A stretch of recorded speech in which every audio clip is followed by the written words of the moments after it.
Halo guys, assalamualaikum warahmatullahi wabarakatuh. Buat kamu yang belum tahu, kenal ini adalah Realme C75, produk terbaru dari Realme yang dijual dengan harga mulai dari 2,3 juta. Dan seperti biasa, untuk impresi awal kita akan unboxing lengkap HP ini. Dengan harga 2 jutaan, apakah spesifikasinya cukup menarik untuk dilirik atau hanya menang tahan banting dan tahan air saja? So nggak usah pakai lama, langsung saja kita mulai pembahasannya. Untuk tampilan boxnya seperti ini, menggunakan cover warna putih dan ada gambar dari unit utamanya. Dimana seperti yang kamu lihat, HP ini memiliki kelebihan sudah tahan air IP69 dan tahan banting karena sudah bersertifikat standar militer. Lalu untuk selling pointnya, HP ini menawarkan 6 nilai jual utama. Yang pertama sudah tahan air IP69, baterai besar 6000 mAh, chipset MediaTek Helio G92 Max. Ada juga perlindungan layar dari Armor Shield Glass, fast charging 45 watt, dan yang terakhir layar Full HD Plus 90 Hz. Dari selling point yang ditawarkan sih cukup menjanjikan ya, banyak upgrade dari seri sebelumnya. Namun supaya lebih pasti, nggak usah pakai lama, langsung saja kita unboxing. Untuk isi dari dalam boxnya di sini sudah sangat lengkap ya guys ya. Selain unit utamanya masih ada softcase bening original, buku panduan singkat dan SIM tray ejector. Lalu ada kabel USB Type-C dan adapter charger yang sudah fast charging 45 watt. Sama satu lagi yang tidak kalah penting, untuk anti gores bawaan juga sudah terpasang dengan rapi dari bawaan pabrik. Jadi kamu tidak usah khawatir. Dan inilah dia unit utama dari Realme C75 varian warna gold. Untuk kesan pertama, jujur saya suka dengan desain dari HP ini. Dimana seperti yang kamu lihat, look atau tampilannya sangat mewah, tidak terkesan murah sama sekali.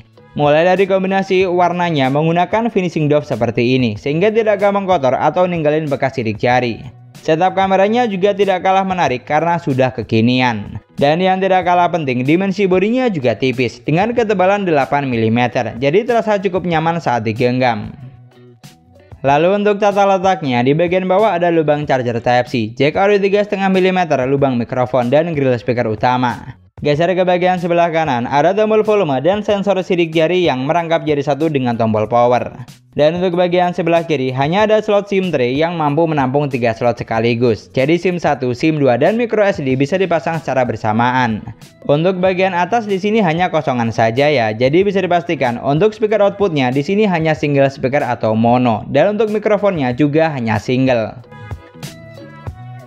Lanjut ke bagian layar, untuk konsep yang digunakan di sini sudah pancol display. Jadi secara look atau tampilan kamu tidak usah khawatir karena sudah mewah depan maupun belakang. Sedangkan untuk ukuran layarnya, HP ini memiliki layar sebesar 6,72 inch dengan resolusi sudah Full HD Plus, lebih upgrade dari seri sebelumnya. Panelnya menggunakan IPS LCD, refresh rate bisa sampai 90 Hz, dan untuk kecerahan layarnya ada di angka 580 nit. Dari spesifikasi layar yang digunakan di sini ada satu poin upgrade yang saya suka, yaitu resolusinya lebih tinggi sudah Full HD Plus 1080 x 2400 pixel. Karena seri sebelumnya hanya dibekali dengan resolusi SD Plus saja 720 x 1604 pixel. Jadi ini sebuah peningkatan. Lalu kalau untuk saturasi warna yang dihasilkan, untuk kesan pertama menurut saya sudah bagus. Gambarnya tidak jelas serta tajam, dan untuk karakter warnanya juga lumayan pop-up ciri khas Realme. Pokoknya mampu bersaing dengan para kompetitornya. Pindah ke bagian spesifikasi, unit yang saya punya dibekali dengan kapasitas memori 8/128 GB. Yang mana untuk free-nya kita masih dapat sekitar 4,61 GB untuk kapasitas RAM dan 102 GB untuk internal memorinya. Jadi saat baru buka box, di sini posisi RAM yang digunakan belum 50% ya, sementara untuk internal memorinya sekitar 26 GB. Kemudian kalau untuk jenis ROM yang digunakan, HP ini masih menggunakan memori jenis MMC dengan skor pengujian hanya di angka 12 ribuan poin. Jujur sangat disayangkan ya, karena jika kita compare dengan beberapa merek lain dengan harga setara sudah menggunakan UFS memori dengan skor pengujian ada di angka 40 ribuan. Lalu untuk dapur pacu, HP ini ditenagai dengan chipset MediaTek Helio G92 Max, octa-core 2,0 GHz, fabrikasi 12 nanometer. Yang mana saat dilakukan AnTuTu test, skor yang dihasilkan ada di angka 270 ribuan. Tidak bisa dibilang tinggi untuk HP kelas harga 2 jutaan.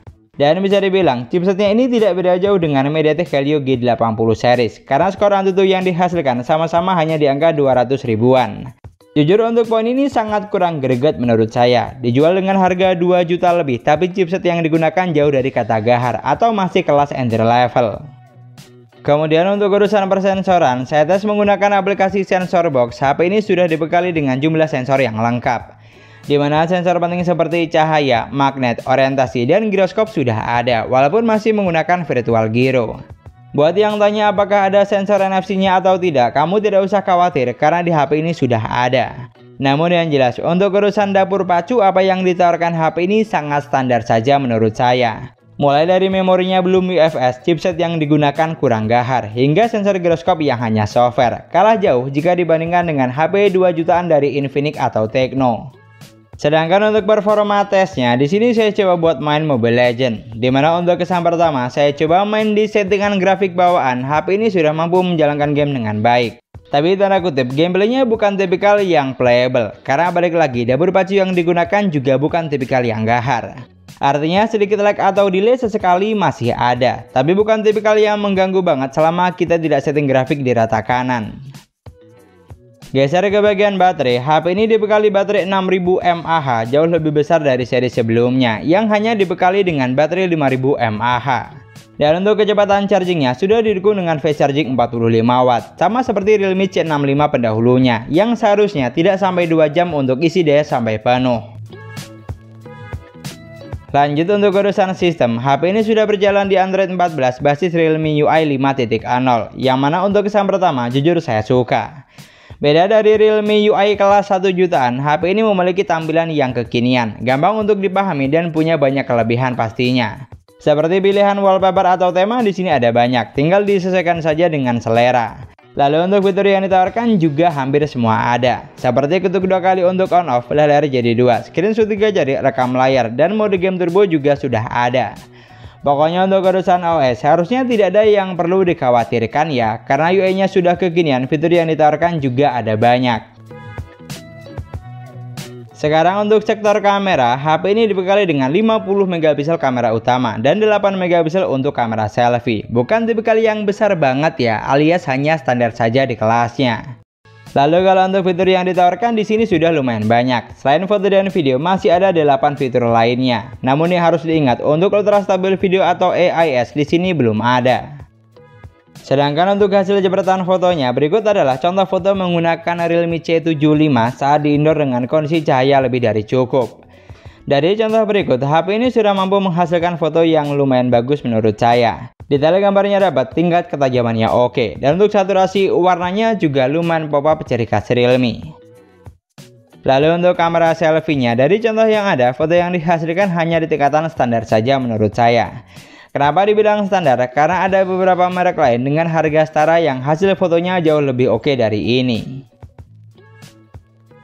Ini adalah contoh perekaman video menggunakan Realme C75 di outdoor dengan kondisi cahaya cukup baik. Di sini untuk resolusinya, HP ini hanya bisa mentok sampai resolusi 1080 pixel di 30 frame per second. Jadi untuk resolusi 4K dan video 60 frame per second di HP ini belum bisa ya guys ya. Untuk ultra stabil video atau AIS di sini juga belum ada. Jadi kita buat jalan santai, hasilnya kurang lebih seperti ini. Silakan kamu nilai untuk saturasi warnanya, tingkat kestabilan dan kualitas suara yang saya hasilkan. Dan itulah tadi video unboxing sekaligus review singkat kita tentang Realme C75. Untuk impresi awal, di sini ada 4 poin menarik yang saya suka dari HP ini. Yang pertama tentu dari segi desainnya yang mewah, sudah IP rating dan sertifikasi standar militer atau tahan banting. Lalu yang kedua adalah dari segi layar, karena resolusinya sudah Full HD+, lebih tinggi dari seri sebelumnya dan yang pasti kualitasnya juga bagus. Sedangkan untuk yang ketiga, kapasitas baterainya jumbo 6000 mAh. Dan yang keempat sekaligus yang terakhir yaitu OS-nya kekinian dan punya banyak fitur. Tapi kalau untuk urusan memori, dapur pacu, kelengkapan sensor, dan dari segi kamera, menurut saya HP ini biasa saja, atau artinya kamu jangan berharap lebih.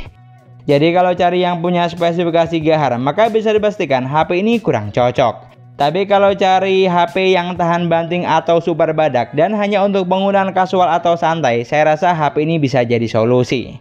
Namun untuk pembahasan lebih lengkap tentang apa saja suka dan dukanya, serta memuaskan atau tidak, nanti saya share di video review selanjutnya.